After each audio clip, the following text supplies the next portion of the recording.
Good evening, I'm Kelly Wright, and welcome to America's Hope.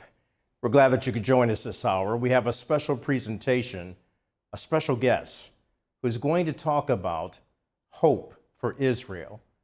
She has an incredible story to tell us tonight, and on this Holocaust Remembrance Day, and on a day where the world is watching to see what unfolds between Israel and Hamas with a possible ceasefire, or will Israel march into Rafah to dispense with the last brigades of Hamas?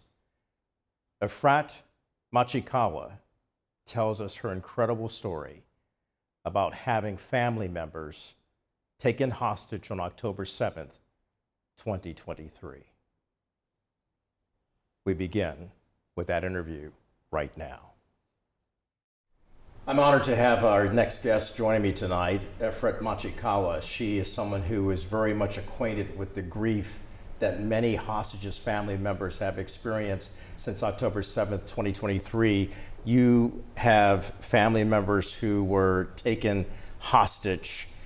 Let's start right there, October 7th, and what you discovered when this all unfolded, when Hamas terrorists went into Israel, attacking kibbutzim as well as the city of Sderot, and actually murdering people. And it wasn't just Hamas, there were also some Palestinian citizens. Unfortunately, yes. Thank you for keeping us on top of very other news. It's very, very important and highly appreciated. Yes, my family is coming from kibbutz Nir Oz. And on that morning, we who live a little bit further in heard terrible explosions. We woke up, and soon after we had sirens. After we got out of our safe room, I immediately called my cousin, and she was absolutely terrified. She said it's bombing like they never heard, and they live just across the border. It's 5 minutes from Han Yunis. It's very, very close to the border. And she was already in the safe room with her daughters. Her husband was absent, so she was all alone. And I just spoke to her, and we agreed she will try to calm down. Little did we know what's coming up. And I told her I'm going to call her mom, my aunt. So when I called my aunt at around 6:40 or so, she was whispering on the phone, and I said, "What's going on? Why are you whispering?" And she said, "I think I hear Arabic outside." And I just outside of her house, her little house in the kibbutz. And I really couldn't grasp what is she saying. And I said, "Well, if you do think so, just like take an extra cautious and just stay in your room, be quiet, let's see what's happening. But I will make sure I call my parents and tell them not to call you because we don't want the phone to ring." So we didn't for hours. But then we followed the news, and we little by little understood something huge is happening. Something so huge that later we can talk about it. It's almost as if we had another Holocaust. But 6 of our family, my cousin was safe with her daughter, later survived it, but 6 of our family members were taken to Gaza. My dear uncle wanted to talk to the terrorist. He believes in people, so he actually walked out to them and tried probably to convince them or to talk to them, negotiate, give them whatever they want. He did not realize why this group came into his house. Your uncle was bold enough and courageous enough to walk out in front of terrorists, armed, and opening fire on people. I guess he didn't really exactly know what happened, but he had his partner, her daughter, and their 2 grandchildren, aged 3 and 5, in the safe room. So he wanted to do everything he could. It's such a character as he is, a wonderful man. So he left them in the safe room, and he went out to his living room trying to negotiate. And I think that nobody can still believe that those people who came in were so monstrous. They took him away, so his partner, her daughter, and the grandchildren were left alone. But then later, another group of terrorists came into the house, and they took all the 4 of them.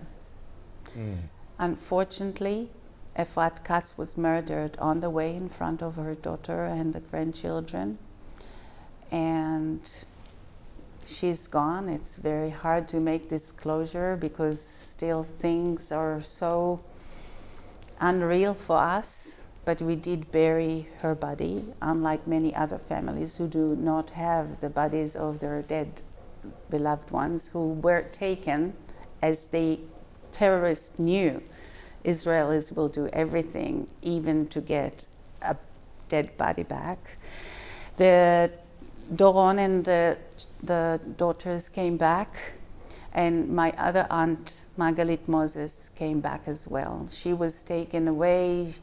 Her medical aid was taken away from her. She was held separately. They never knew what's happening with the other part of the family members.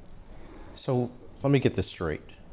Your uncle's partner is killed in front of her little children. Yes, her grandchildren and her daughter. Yes, and her body was left on the way to Gaza. It was very, very hard for her to leave her mom, but her mom was dead and they were taking brutally. There is a video footage that shows that, and they put her and the little daughters on the back of a car, a pickup car, and covered them with blankets, and they were taken into Gaza. And how long were they held captive before the initial release, where we saw hostages being released, and many people had hope that more of them would have been released by now, but now it's 7 months since all of this unfolded. Luckily, the 4 members of my family came up after 49 days, but today is day 213. So it is so hard to imagine how is it there for all the 132 hostages. Do they have water? Can they breathe? Are they in a condition where they can still live and move or talk? Are they worried? Can they sleep? Are they being tortured? We have really no idea. And the worry is enormous. And for your family members who were able to come back after being released with other hostages by Hamas, when that initial release took place, what have they told you about the stories of being in captivity? Well, I can share a little bit about my aunt. She's 77, now 78. And she's an incredible strong woman. She always was.